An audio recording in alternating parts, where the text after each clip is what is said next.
The opinions expressed in the following program are not necessarily those of Eastlink Community TV, its sponsors, or partners.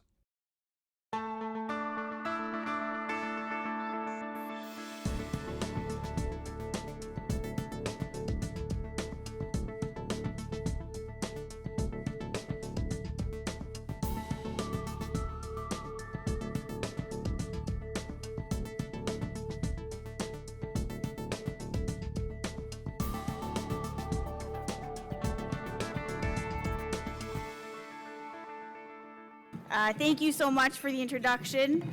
Good afternoon. What an honor it is to be here in this space among so many beautiful people. First, I want to give thanks to my ancestors whose shoulders I stand on, but for them, I would not be here. I also want to acknowledge that we are in Mi'kma'ki, the ancestral and unceded territory of the Mi'kmaq peoples. This territory is covered by the treaties of peace and friendship. I was asked to share a little bit of my journey and the work that I've done in hopes that you may reflect on justice. Something that not only is the ideal or aspirational concept, but an action. An action that in your careers and personal lives you will be challenged with.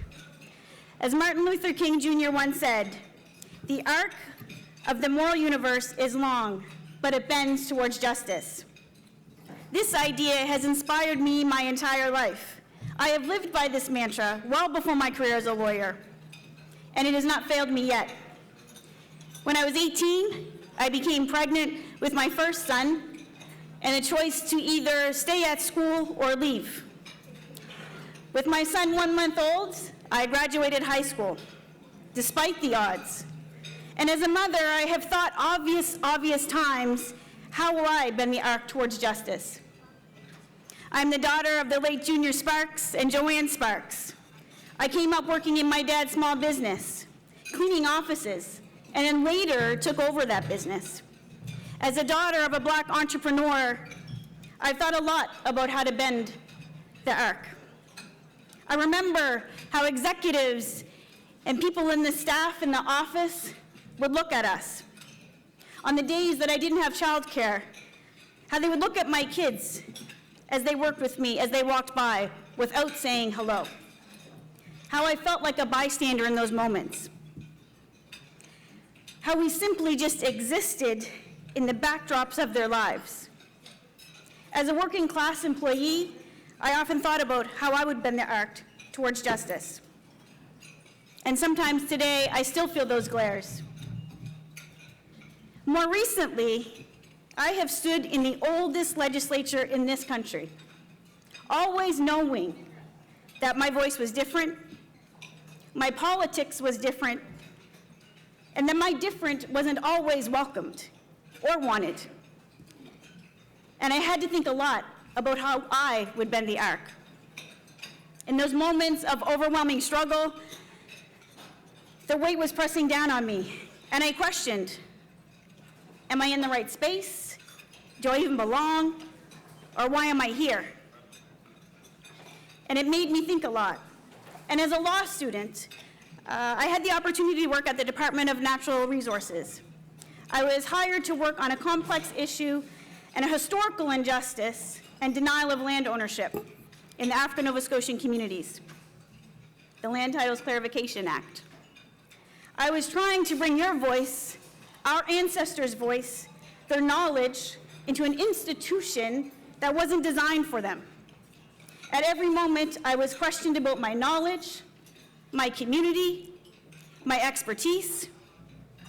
I was challenged about the legality of their applications and integrity of their truth.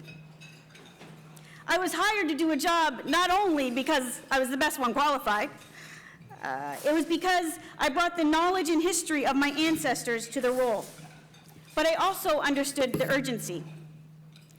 And I was trying to right a historical wrong within the context, not of our community, but of a white institution of their own interests. So this was an interesting place to be for me. I was stuck between a rock and a hard place.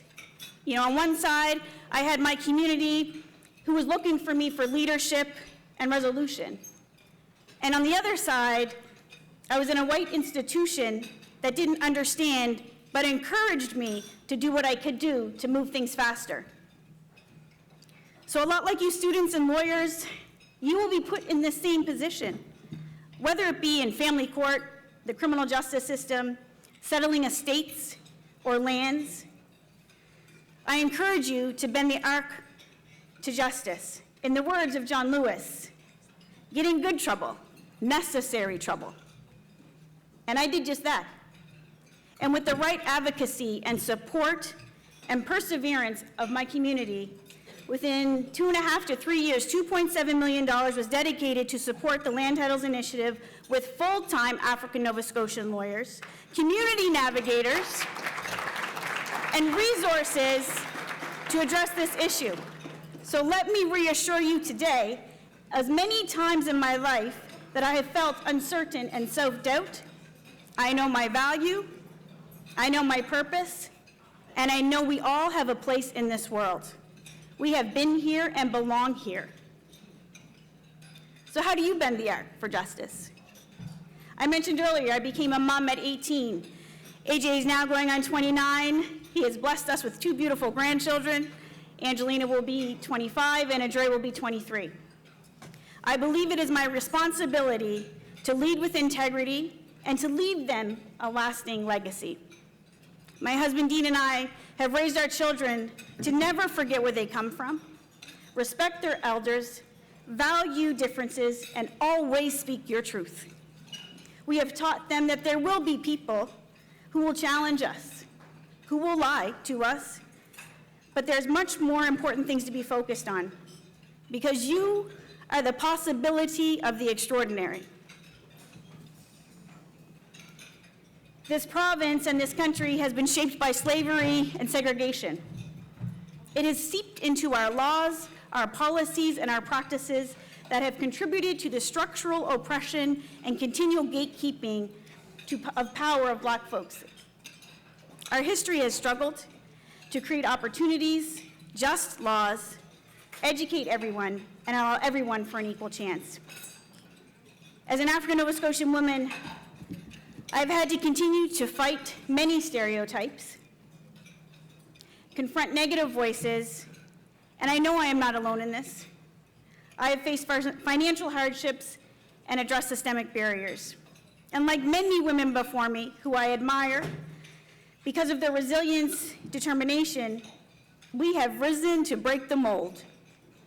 And that is how we bend the arc. And while there's progress that has been made, there's much more to do.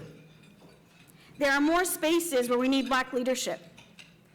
Trust you will find your space if you keep your eyes, your ears, your mind, and your heart open to it.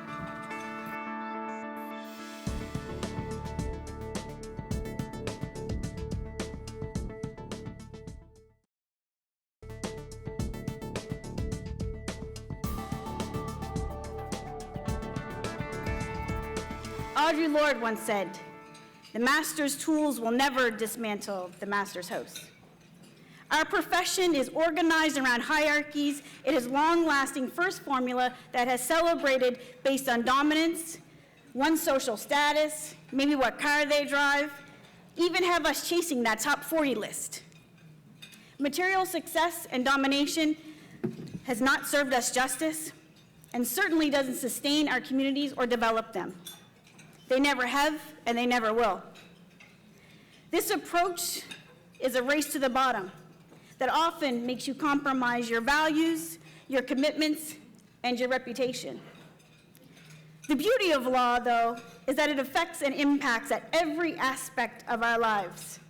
I made the decision in 2014 to go to law school to bring about meaningful change and confront systems that have been designed to keep us out of the rooms, where policies are made, legislations are drafted, processes are designed, and decisions are made for us without us. But today I can confidently say, I've went into those rooms, burst down the front door, and have amended legislation, implemented recommendation, debated laws, tested ideas, and remain unapologetic for my passion, my advocacy for standing up for what is right. Systems of power and hierarchies.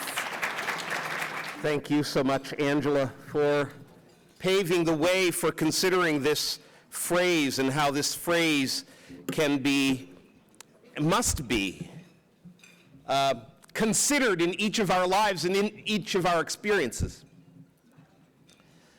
This phrase which you have asked us to speak to for this luncheon is a very famous phrase. It was the favorite phrase of Barack Obama. I understand that he had the phrase woven into a rug that he hung in the Oval Office during his tenure there. Of course, we understand it as a phrase that had its real popular introduction to black folk through the words and the work of Dr. Martin Luther King Jr. "The arc of the universe is long, but bends towards justice," said Dr. King. But Dr. King, a very learned individual, actually took the phrase from a sermon by Theodore Parker, who was a Unitarian minister who was born around 1818 and who was, or 1810, and who was himself a Unitarian minister and back then, a transcendentalist. And he, in a book of published sermons of justice and the conscience, used this language, and I'd like to read the full text for you. "Look at the facts of the world. You see a continual and progressive triumph of the right." And when he says the right, he doesn't mean the right wing, he means right. "I do not pretend to understand the moral universe. The arc is a long one. My eye reaches but little ways. I cannot calculate the curve and complete the figure by the experience of sight. I can divine it by conscience. But from what I see, I am sure it bends towards justice. Things refuse to be mismanaged long.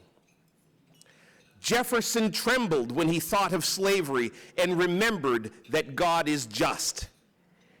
Ere long, all America will tremble." That was Reverend Parker's sentiment, written probably 100 years before it was popularized, more than 100 years before it was popularized by Dr. King. But in your hearing, I want to suggest to you that this sentiment carries with it both a risk and a promise. And it's that risk and promise that I want to highlight for your consideration today. The promise, of course, is that in the full course of everything, eventually everything gonna be aight. And that should give us some comfort. Right? As black folk who descend from people, whether from the continent or in the diaspora, our people have historically been marginalized and oppressed by colonialism and its forces. Right? And so we should take some comfort in the idea that eventually our people will seek justice. That is the promise of the statement. But I told you there was a risk. The risk in the statement is that it can appear that the phrase, originated by one minister and popularized by another, can be seen as a passive, wistful phrase that encourages patience in the face of injustice, and that if we just keep faith, that the arc of justice will bend and we will find ourselves on the peaceful shore. I think too often the phrase has been read that way for black people by their oppressors to appeal to their faith and their sensibility and their sense of decency and even their sense of propriety, to suggest a certain disposition that we should have towards our unjust state, and that we should just wait on the angels for justice to come. And I'm going to tell you that that was a perversion of the text. In fact, I would need to contradict or slightly amend the sentiment. I would say the arc of the moral universe is long, and it might be bent toward justice. I would read into the phrase a necessity of active participation on the part of those who would like to see the arc of history bend towards justice. Passivity will not enact this prophecy.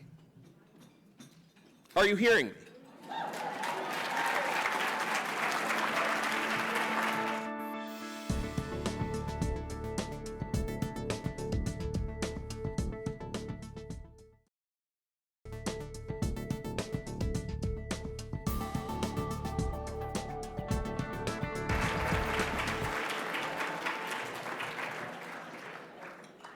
Finally, a room full of black people.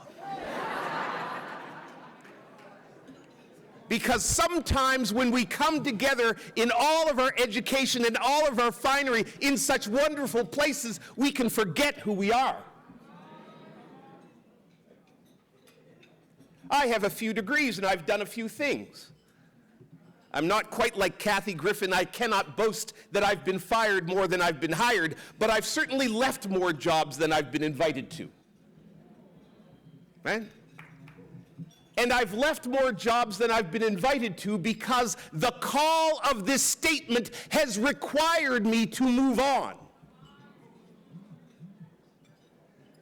I've been a director of child welfare. I went into child welfare to transform child welfare, not to manage a system that had oppressed Indigenous and black people forever. And when my work was done, I left.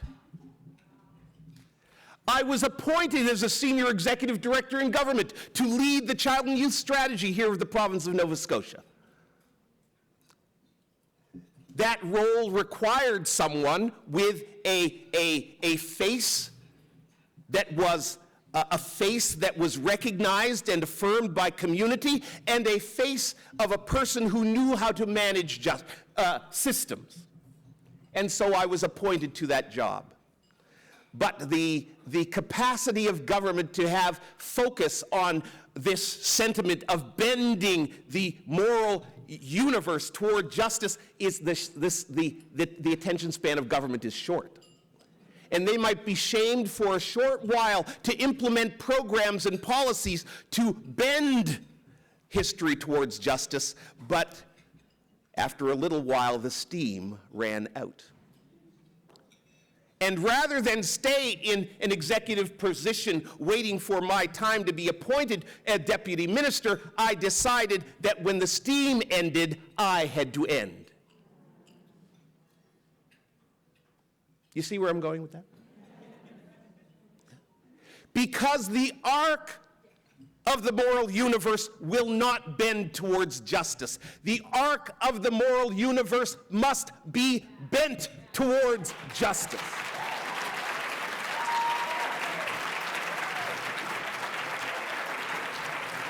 Frederick Douglass understood this when he said that if there is no struggle, there is no progress.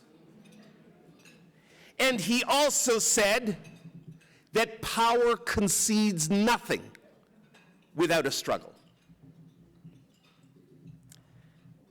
He also, in that great speech in which these sentiments came forward, he quoted the poet who said, "Who would be free themselves must strike the blow." And our ancestors were not passive when it came to their freedom. You and I sit in this room because our ancestors engaged in the struggle against colonialism. And on the continent of Africa, as country after country in the 50s and 60s struggled towards their freedom, it was a true struggle. The colonial powers did not just say, well, you know, I think our time here is done. I think we'll let these black folk rule themselves for a while. Who would be free themselves must strike the blow. Our ancestors on the continent understood that. Our enslaved ancestors here on this continent understood this. And there is a long history of slave revolt and struggle against enslavement that is kind of hidden in the history books, right? We think of Jefferson and Lincoln as the great emancipators. These were just white men who could see the handwriting on the wall, right? Throughout the civil rights movement, though Dr. King popularized this sentiment, you can see that he understood and preached this struggle. This is the true, and I'll use the word, jihad, which is a word that means struggle, spiritual struggle, which speaks to the internal struggle that each person must have with their own conscience and faith and their concept of the divine. And whether or not you believe in the divine has you in its grasp. The moral universe is unfolding, and you are not devoid of its influences. And you will either be an individual who's an active participant in the project to bend the universe towards justice, or you will be a part of the infrastructure that must be bent.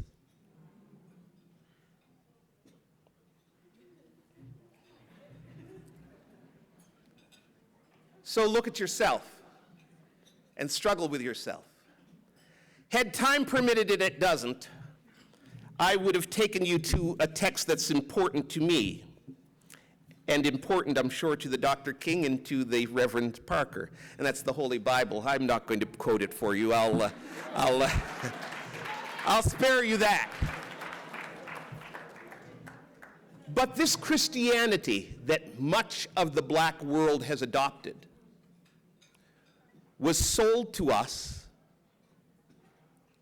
in a bundle of lies and was used to pacify us in our colonial state, in our enslaved state. And even today, as black people in the struggle must consider concepts of propriety, right? Christian ethic seems to pacify and nullify the passion with which we must bring to this project. But if you go home and you just read Revelation chapter 19 and 20, somewhere in there, you will see a great struggle. The phrase is, Babylon the Great is fallen, is fallen. There's a repudiation of the world and its merchants. There's a repudiation of the capitalist fervor with which these injustices have been perpetrated against God's people since the beginning of time. And eventually a rider on the white horse, whose name is the King of Kings, comes riding and throws down Babylon in an act of triumphant and righteous violence. Struggle is an essential part of justice. And do not allow the progress that you have made by virtue of being in this room. I am talking to some of the most privileged young black people in this country.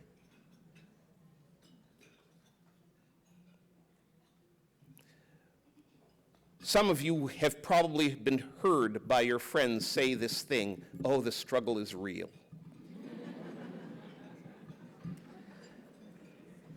When you say that, do you mean to say that the temporary circumstances of your life today are difficult?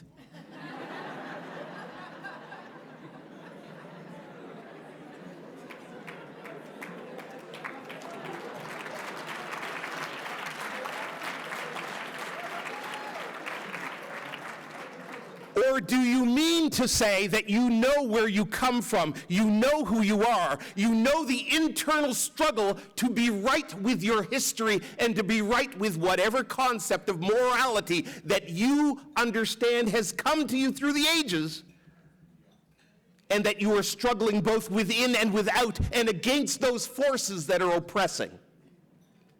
Next time you say the struggle is real, know what you mean.